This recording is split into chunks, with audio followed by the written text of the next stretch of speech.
राधे राधे, हरे कृष्णा। दोस्तों, कैसे हो आप सभी लोग। आशा करती हूँ आप सभी परम मंगल होंगे, स्वास्थ्य होंगे, अच्छे होंगे। सबसे पहले दोस्तों, आप सभी को सोमवती अमावस्या की अनंत अनंत शुभकामनाएं।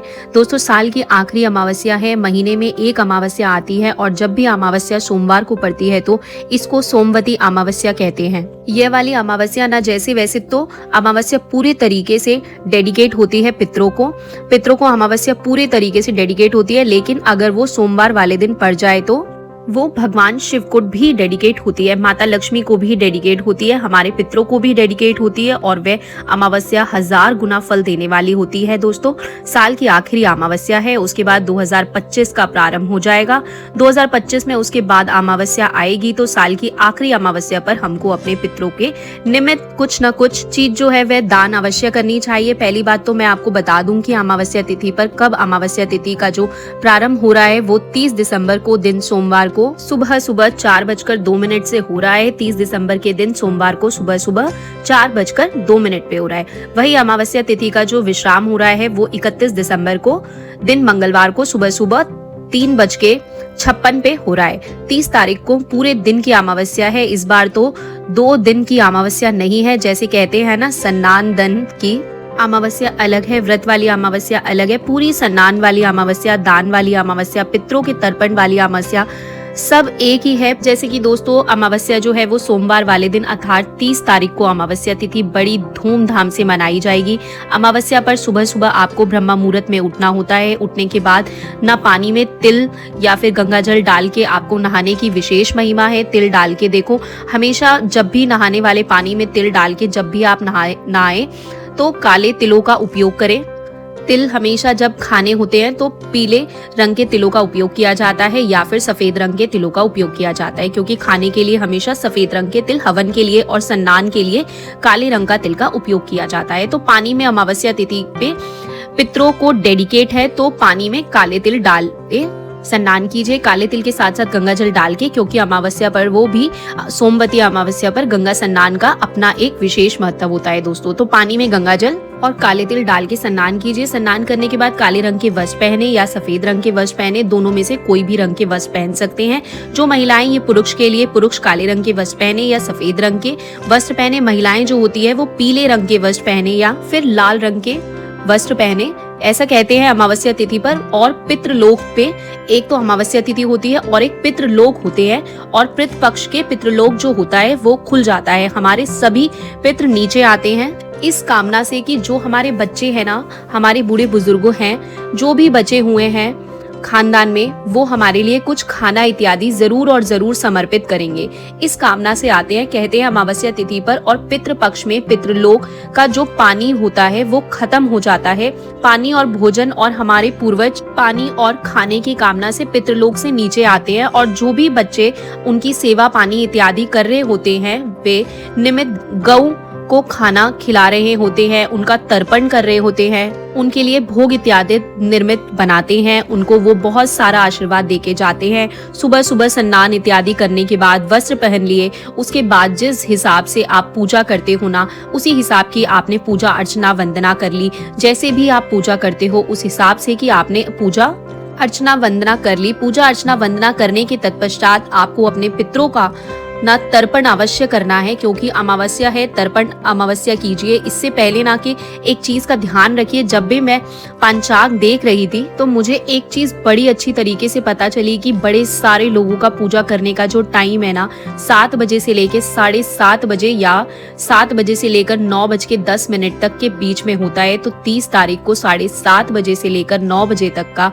राहु काल का समय है। इस समय पर की गई पूजा अर्चना वंदना आपके लिए बेकार होती है और यह राहु काल में आती है, कोई भी आपको फल नहीं देती, इनफैक्ट नेगेटिव फल देती है। तो राहु काल में किसी भी प्रकार की आप कोई भी पूजा वंदना ना करें। दोस्तों, 30 दिसंबर को रात 7:30 बजे से 9 बजे तक का जो समय जो है वह राहु काल का समय है। इस समय पर किसी भी प्रकार की कोई पूजा अर्चना वंदना आपको नहीं करनी है।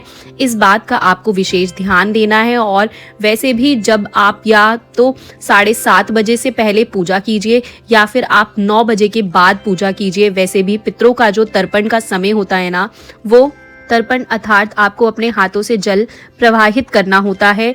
यह कहे कि हम अपने पितरों को तृप्त कर रहे हैं या फिर अपने पितरों का तर्पण दे रहे हैं, कह के जल दिया जाता है। जो पितरों को जल दिया जाता है उसमें तांबे का लोटा होता है, उसमें काले तिल आपको डालने होते हैं। काले तिल के साथ साथ जो भी आप डाल सकते हैं, आप चावल का उपयोग भी कर सकते हैं, कुछ भी मिष्ठान डाल सकते हैं, चीनी डाल सकते हैं, मिश्री हो गई, गुड़ हो गया, आप सेवन कर सकते हैं, ये सब चीजें भी आप डाल सकते हो। उसके बाद आपको तर्पण करना होता है और यहाँ से आपको सामग्री जो भी होती है वो बहा देनी होती है। दोस्तों उसके तत्पश्चात क्या करना होता है, उसके तत्पश्चात आपको विशेष तौर पर ध्यान देना होता है कि जब भी आप पितरों को तर्पण पे दे उसके बाद पहले ही खीर बना ले, क्योंकि राहु काल पर खीर नहीं बनानी, आपको उसमें नहीं बनाया जाता राहु काल पे, तो आप पहले से ही खीर बना लीजिए। अमावस्या वाले दिन खीर सुबह बनाई जाती है, पूर्णमासी वाले दिन खीर शाम को बनाते हैं। अमावस्या पर खीर सुबह बनती है, पूर्णमासी पर शाम को।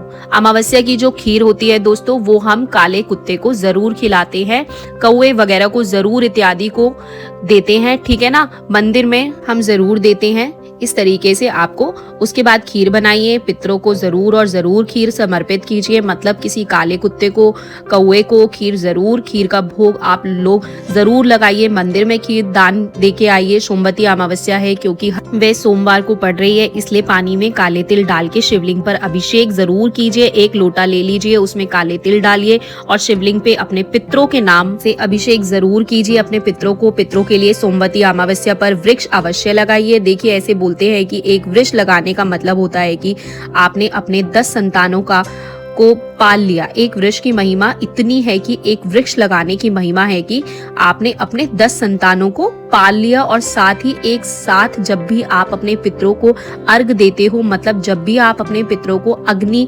दहन करते हो, तो जितनी भी लकड़ी आप लगाते हो ना, तो उनके निमित्त एक पेड़ अमावस्या पर जरूर लगाना चाहिए। पेड़ में आप जो देव वृक्ष है जैसे कि बरगद हो गया, नीम हो गया, गया केले का हो गया, ठीक है ना, इसका कदम का वृक्ष हो गया, ये सारे जो वृक्ष है ये सभी लगाने से आपको अत्यंत फलों की प्राप्ति होती है। अमावस्या वाले दिन सुबह सुबह अपने पितरों को निमित्त सरसों के तेल का एक दीपक जलाएं और शाम को भी दक्षिण दिशा में अपने पितरों के निमित्त एक सरसों का तेल का दीपक जरूर जलाएं। अमावस्या वाले दिन एक सरसों के तेल का एक दीपक जलाएं और शाम को भी दक्षिण दिशा में अपने पितरों के निमित्त एक सरसों का तेल का दीपक जरूर जलाएं। अमावस्या वाले दिन एक सरसों के तेल का चतुर्मुखी दिया आप अपने छत पे भी जरूर जलाइए। उसकी क्या महिमा है? उसकी महिमा यह है कि अमावस्या पर जो पितृ लोक खुलता है, जब हमारे पितृ आते हैं तो तर्पण लेकर वापस जाते हैं, भोजन ग्रहण करके और तर्पण ग्रहण करके जब हमारे पितृ जा होते हैं तो उनको रोशनी दिखाने के लिए हम अपने पितरों के निमित्त सरसों के तेल का लंबी बाती का दिया जरूर जलाते हैं। तो वैसे भी सोमवती अमावस्या है, बहुत फलदायी है।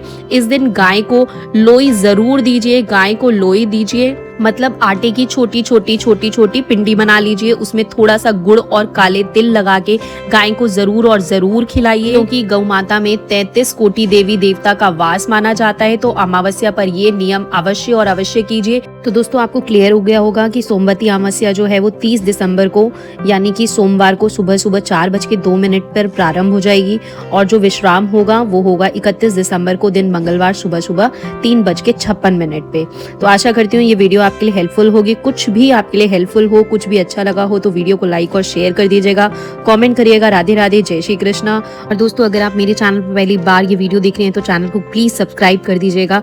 इसी तरीके से मिलती रहूंगी मैं आपसे अगली वीडियो में। अभी के लिए आप सभी को मेरी तरफ से राधे राधे, जय श्री कृष्णा।